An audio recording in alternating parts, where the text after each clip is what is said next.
Assalamualaikum warahmatullahi wabarakatuh. Sebelumnya, perkenalkan, nama saya Rocky Bayu Pratama, NIM 077 dari Pendidikan Geografi 2019C. Di sini saya akan menerangkan materi oceanografi tentang densitas air laut. Sebenarnya, apa sih pengetahuan tentang densitas air laut itu? Yang pertama dari kata densitas terlebih dahulu. Densitas merupakan pengukuran massa setiap satuan volume benda. Semakin tinggi massa jenis suatu benda, maka semakin besar pula massa setiap volumenya. Jadi, densitas air laut merupakan salah satu parameter terpenting dalam mempelajari dinamika laut.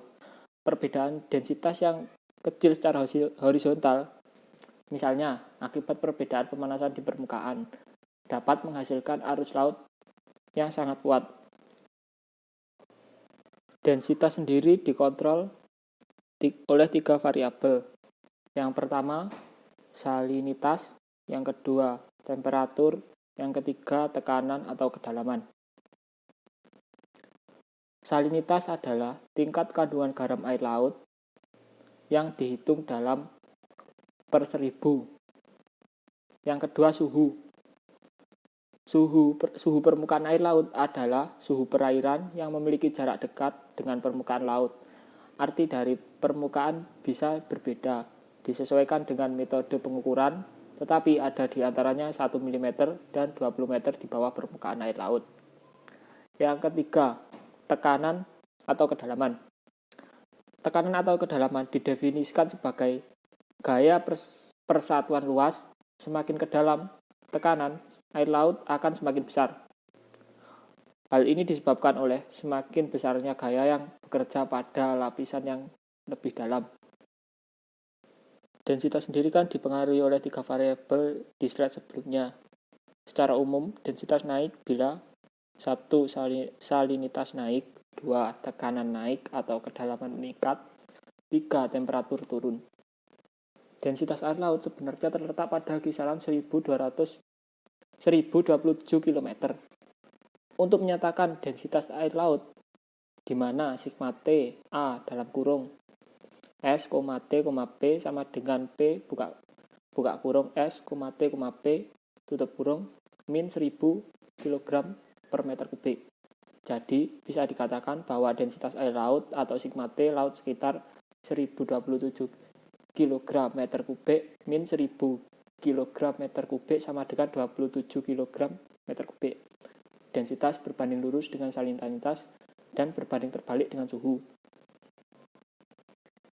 Pada densitas juga dikenal parameter densitas potensial yang didefinisikan sebagai densitas parsel air laut yang dibawa secara adiabatis ke level tekanan referensi. Oke, selanjutnya densitas maksimum terjadi di atas titik beku untuk salinitas di bawah 24,7 dan di bawah titik beku untuk salinitas di atas 24,7. Hal ini mengakibatkan adanya konveksi panas. Salinitas di bawah 24,7. Air laut mendidih hingga dicapai densitas maksimum, kemudian jika permukaan menjadi lebih ringan atau ketika densitas maksimum telah terlewati, perbandingan terjadi hanya pada lapisan campuran akibat angin atau wind layer saja, di mana akhirnya terjadi pembekuan di bagian kolam atau basin yang lebih dalam akan dipenuhi oleh air dengan densitas maksimum.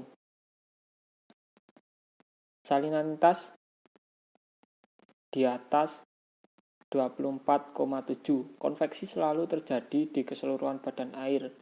Perbandingan diperlambat akibat adanya sejumlah besar energi panas atau heat yang tersimpan di dalam badan air. Hal ini terjadi karena mencapai titik bekunya sebelum densitas maksimum tercapai. Perubahan densitas dapat disebabkan oleh proses-proses. Yang pertama, evaporasi terjadi di bawah permukaan air laut. Yang kedua, massa air pada kedalaman kurang dari 100 meter sangat dipengaruhi oleh angin dan gelombang, sehingga besarnya densitas relatif homogen. Yang ketiga, di bawah lapisan ini terjadi perubahan temperatur yang cukup besar atau thermoslin dan juga salinitas haloslin sehingga menghasilkan pola perubahan densitas yang cukup besar pinoslin. Yang keempat, di bawah pinoslin hingga dasar laut mempunyai densitas yang lebih padat. Terima kasih, sekian presentasi dari saya mengenai materi densitas air laut. Saya ucapkan terima kasih. Wassalamualaikum warahmatullahi wabarakatuh.